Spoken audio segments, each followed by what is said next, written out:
మూడు రంగులు ఉంటాయి. కేసరి, తెలుపు, ఆకుపచ్చ.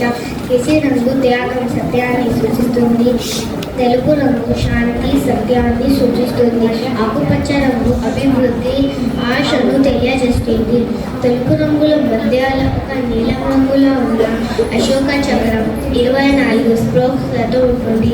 ఇది ధర్మం, న్యాయానికి గుర్తు. జాతీయ జెండా చూసినప్పుడు ప్రతి భారతీయుడిలో దేశభక్తి భావం కలుగుతుంది. జాతీయ జెండా గౌరవించడం ప్రతి పౌరుడి బాధ్యత. ధన్యవాదాలు. Now for the Telugu conversation, I would like to invite Najia, Mohsen, Shafi, Khadija Reda and Zainab. Golconda విహారయాత్రలో టీచర్ విద్యార్థుల మధ్య సంభాషణ. పిల్లలు, ఇది గోల్కొండ కోట.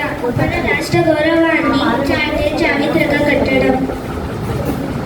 టీచర్, ఇది ఎంత అందంగా ఉన్నాయి, కానీ ఇది కొన్ని చోట్ల పాడవుతున్నట్లు కనిపిస్తున్నాయి. అవును, మనం జాగ్రత్త పడకపోతే ఈ పురాతన కట్టడాలు నశించిపోతాయి.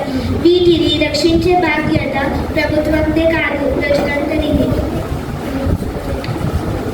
టీచర్, కొందరు ఇక్కడ పేర్లు చెప్పుతారు, అలా చేయడం తప్పు కాదా? సార్, గోల్కొండ చుట్టుపక్కల పల్లెలు చాలా ప్రశాంతంగా ఉంది. అక్కడ ఉండే ఆనందమే వేరుగా ఉంటుంది కదా. చాలా తప్పు. అలా చేయడం వల్లే కట్టడాలు పాడవుతున్నాయి. మనం అందరం కలిసి ప్రభుత్వంతో సహకరించాలి.